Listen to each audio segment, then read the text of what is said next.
Jubilito TV Official. Alright.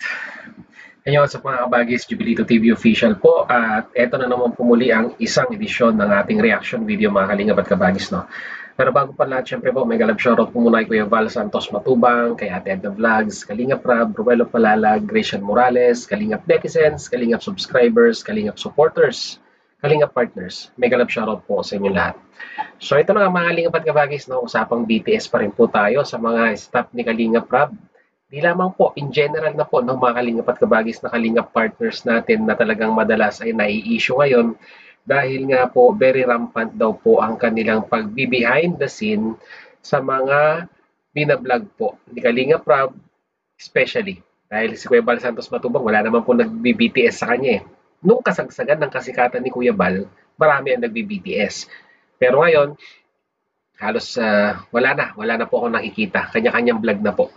So ito na mga kalingap at kabagis, no? Alam ko po, aware po kayo na talagang strong ang paninindigan ni Kuya Bal Santos Matubang regarding nga po sa pag-BTS, no? Against si Kuya Bal Santos Matubang dyan.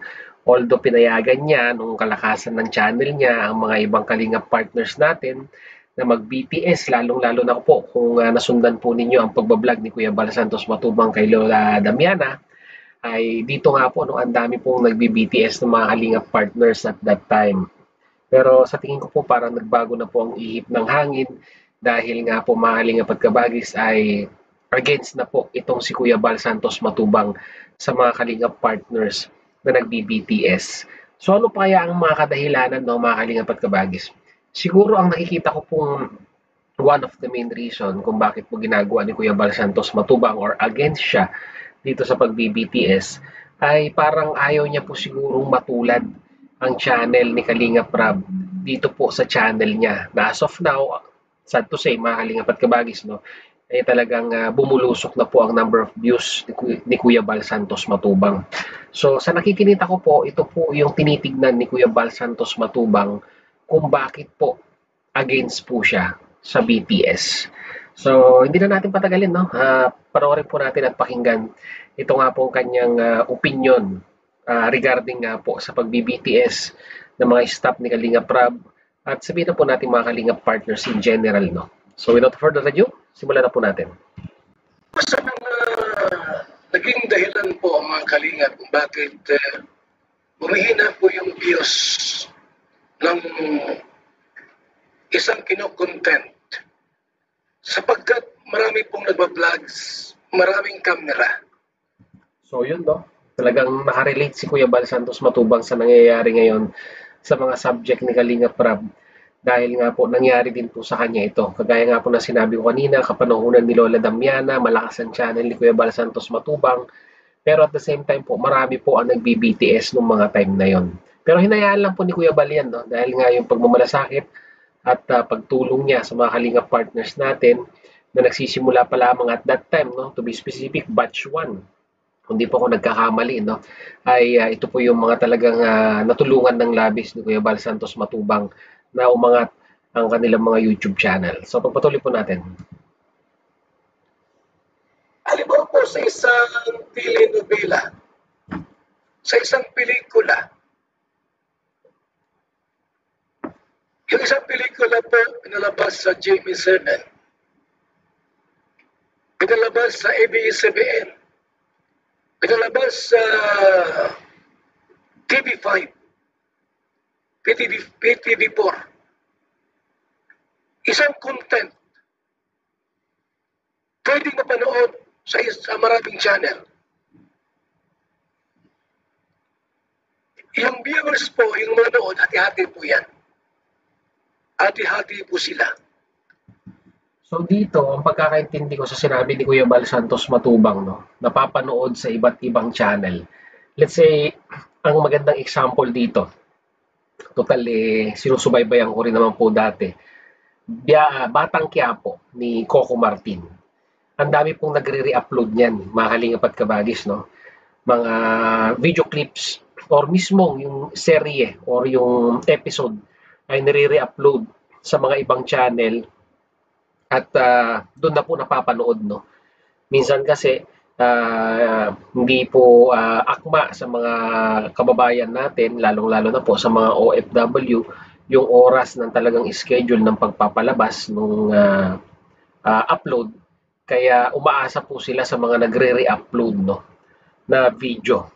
So dito po ang pagkakaintindi ko, no, video kinuha, nire-upload sa ibang channel, no. So parang ang datingan is talagang kwan po, kumuha ng talagang original clips doon po sa original upload at nire-upload sa kanilang mga channel, no.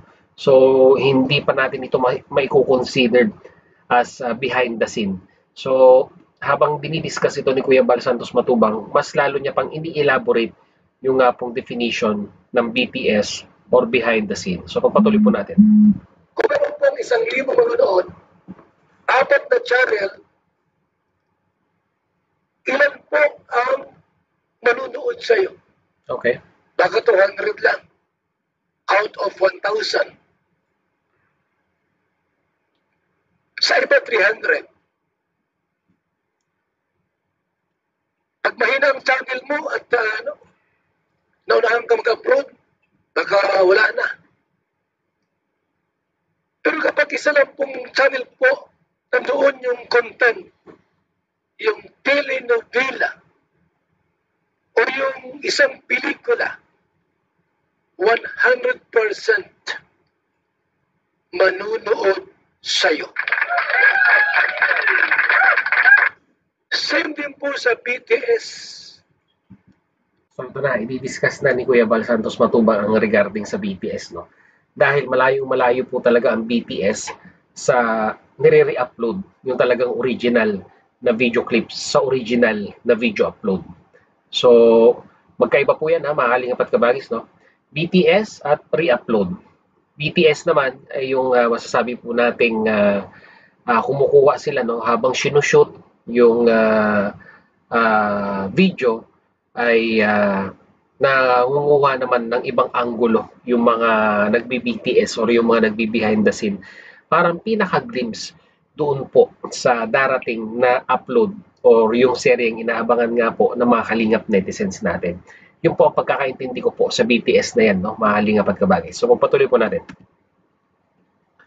Behind the scenes, mga kaibigan.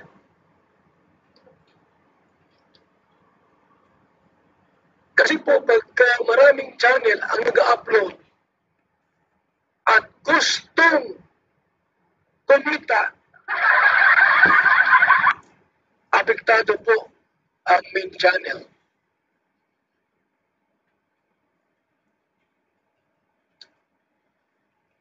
Di mo alam yun? Apektado ang main channel. Malaki po talaga ang magiging impact nito sa number of views, no? Dahil nga po, syempre po, kagaya nga po ng sinabi ni Kuya Bal Santos Matubang, yung interest ng manonood para po panoorin talaga yung actual na video upload ay nababawasan dahil nga po nakakasagap na sila ng update sa mga nagbi-BTS. So, yun po yung down draw ika nga ng pagbi-BTS, no? So, nawawalan po ng excitement ang mga viewers in regards po sa mapapanood na Kalingap serye na mga Kalingap netizens sa mga upload ni Kalingap Ram. So pagpatuloy po natin. Ano po? Wala ng excitement. Yung Napanood na sa iyo eh. Kasi yung pananabik na makita muli yung iniidolo mong tao unti-unting nababawasan. Bakit po? Sapagkat nasa channel mo na. Parang lutong biko. Ito na tayo sa Biko. Diba? Lutong biko. Nung una po, ikaw lang ang mayroong lutong biko. Okay. Ikaw lang po nagluto ng biko.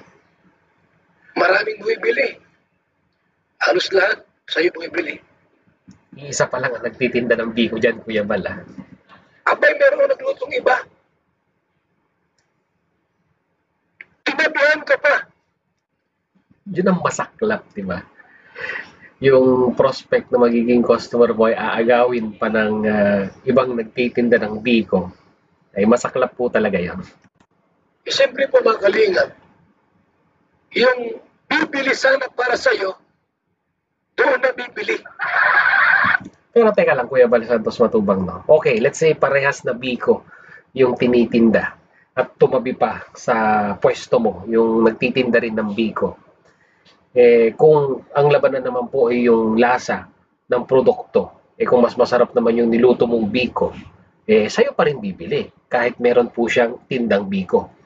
Parang kagaya rin po yan ng mga ina-upload na video, no? Dito po sa mga Kalingap serye ni Kalingap Rab, no?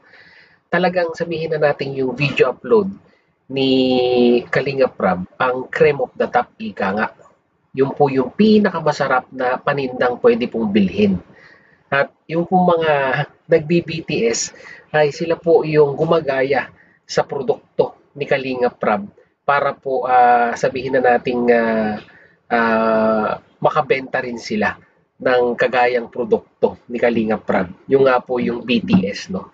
So although mas marami ang bibili sa or maraming tatangkilik sa video upload ni Kalingap Rab dahil nga po yun yung original, yun po yung masarap ika nga pagdating po sa pagkain ng pag-uusapan, ay may mangilan-ngilan na nagkakaroon po ng curiosity na gusto pong tikman or tangkilikin or tignan yung pong ibang produkto na halos kahalintulad po ng produkto ni Kalingap Rab.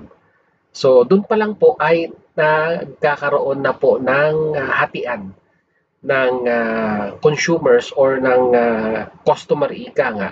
At ang customer na ito ay yung pong mga viewers. So, nahahati. So, honestly speaking, talagang nababawasan po ang views. So, yun po yung binibigay na emphasis or talagang pilit na ipinapaliwanag po ni Kuya Bal Santos Matubang sa mga nagbi-BTS. Sabi niya nga, marami naman pong paraan para po makapag-content ang mga staff ni Kalingap Rab. Pwedeng pagsimula pa lang or paalis pa lang sila sa coffee shop, yung kumbaga parang nagsisimula pa lamang po ang araw, pinaplano pa lang po nila ang mga lugar at mga beneficiaries na pupuntahan nila, content na po yun, mga Kalingap at Kabagis, no? Kanya-kanyang diskarte ika nga, no, or pamamaraan kung paano po tayo tatangkilikin ng mga viewers. Di po ba, mga Kalingap at Kabagis? Although talagang siguro sa mga darating na araw ay mapapansin na po natin sa staff ni Kalingap Rab na talagang wala na po tayo sigurong maririnig or mapapanood ng mga BTS na yan dahil ultimo ang ama na po ng Kalingap ang nananawagan or sabihin na natin hindi po siya pabor sa pagbi-BTS. At ang tanging magagawa na lamang po ng mga staff ni Kalingap Rab ay mag-isip ng paraan kung paano po magkakaroon ng views ang kanilang channel. Let's admit to the fact na talagang pang nangyari po yan ay malaki po ang magiging impact sa number of views ng mga staff ni Kalingap Rab. Although, sariling sikap at ipakilala nyo na lang kung talagang sino kayo as a content creator, as a charity vlogger. Kasi sa tingin ko, kung ipapakita ninyo ang potential ninyo as a content creator, as a charity vlogger, tatangkilikin naman kayo kahit hindi po BTS yung i-upload ninyong video. For example, si Kalingap Dan, si Kalingap Edu, di ba? Itong si Kalingap Edu lalong-lalo na, hindi nagbi-BTS yan. Pero pag nag-upload siya, tinatangkilik siya ng mga viewers. Bakit po? Kasi po, may kwan siya may essence siya sa paggawa ng content na kung saan ay talagang nakukuha niya yung kiliti ng mga viewers kung bakit binabalik-balikan or kahit anong video ang i-upload niya sa kanyang channel ay papanoorin po ng mga viewers. So yun, mga Kalingap at Kabagis, no? Medyo napahaba ang ating reaction video for today. Mag-comment po kayo sa ating comment section kung ano naman po ang inyong masasabi, opinion, reaction dito nga po sa panawagan at opinion ni Kuya Bal Santos Matubang na hanggat maaari po ay iwasan na po natin, lalong-lalo na po sa mga staff ni Kalinga Prab, ang pagbi-BTS. Na ganyan yan, pag-usapan po natin sa ating comment section mga Kalingap at Kabagis.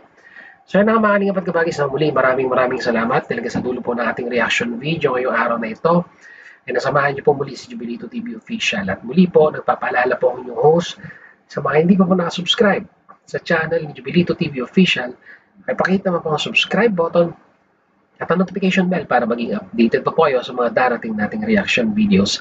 At ganoon din po, pakifollow and like ang ating official FB page na may title pong Paksa ng Buhay, Aking Gabay, na may red banner pong Jubilito TV Official. So hanggang dito lang mga Kalingap at Kabagis, no? Once again, Jubilito TV Official, proud member po ng Team COOS, and at the same time, proud member po ng Karepa Year 2024. As I always say mga Kalingap at Kabagis, peace, God first. God bless po. Bye!